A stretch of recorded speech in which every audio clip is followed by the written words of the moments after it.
I reviewed every casino in Las Vegas so you know where to play and where not to stay. Today we're at the Flamingo. Let's get to it. I give my rating on 4 key areas: location, vibe, action, and service. I'll break these down and then give my overall rating at the end. I also place 3 bets at every casino: a $100 hand of blackjack, a $100 spin on roulette, and a $100 slot machine pull. So stick around and see how I do.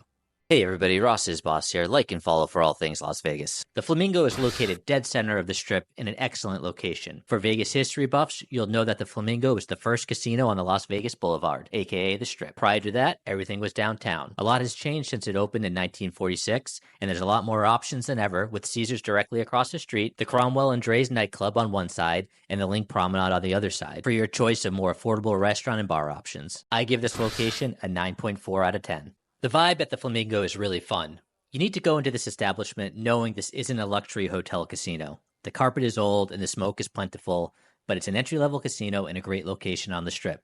There's always excitement in the air with Vegas first-timers and veterans alike. This place definitely has a party atmosphere at night. A key to a great vibe is having a solid bar right off the casino floor. The Flamingo has 2, with Bugsy's Bar, named after the late mobster and creator of the Flamingo, being the focal point, and then the more generic offering on the opposite side of the casino floor. Bugsy's is an adequate bar, but we're deducting points for not having a lounge bar. A great vibe enhancer is a low casino ceiling. I know this seems counterintuitive and that you'd want a big, high, open-air ceiling, but when you're gambling, the low ceiling creates a more intimate environment and you feel like you're all in it together to win against the house. This is much better than feeling like you're on display for everybody to watch you in a giant hall. I give the vibe at the Flamingo a 7.5. Let's talk action. The casino games are pretty standard for the Las Vegas Strip, but are still somewhat approachable for lower limit gamblers.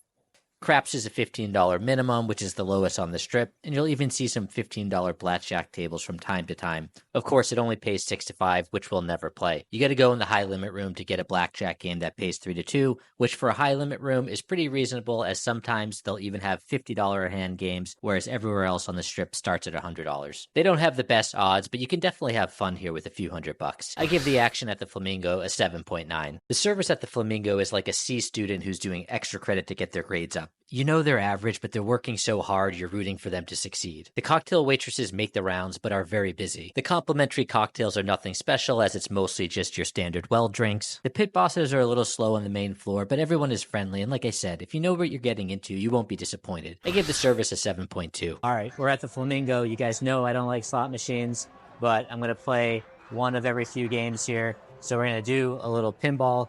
We're going to put $100 in the machine.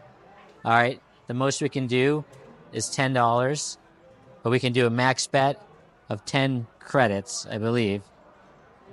So let's hit the max bet.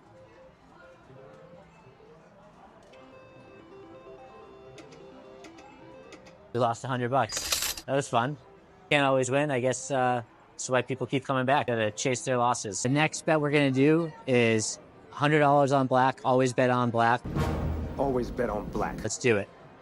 All right, here we go. $100 on black. 1 black is fine. And it came up 19 red. So we lost $100 on roulette, and that brings us to negative 200 on our trip to the Flamingo so far. But that's okay. We've got one more bet to go. So we're looking to see where we can play a 3 to 2 blackjack game. Most of the stuff on the floor is 6 to 5, which we never play 6 to 5, as you know, which means we might have to just pop into the high limit room and throw down $100. We got a 20, and then the dealer was dealt a 10 up, and then they flipped it over. They had an 18, so we won $100. So we're leaving the Flamingo down $100, but believe me, it can always be worse. Overall, I give the Flamingo a 7.7. It's a down and dirty casino where you can play hard without feeling like you're being looked down upon relative to some of the other stuffier casinos on the Strip. If you've made it this far, please give me a like and follow for more of this content. I love you guys, and stay boss.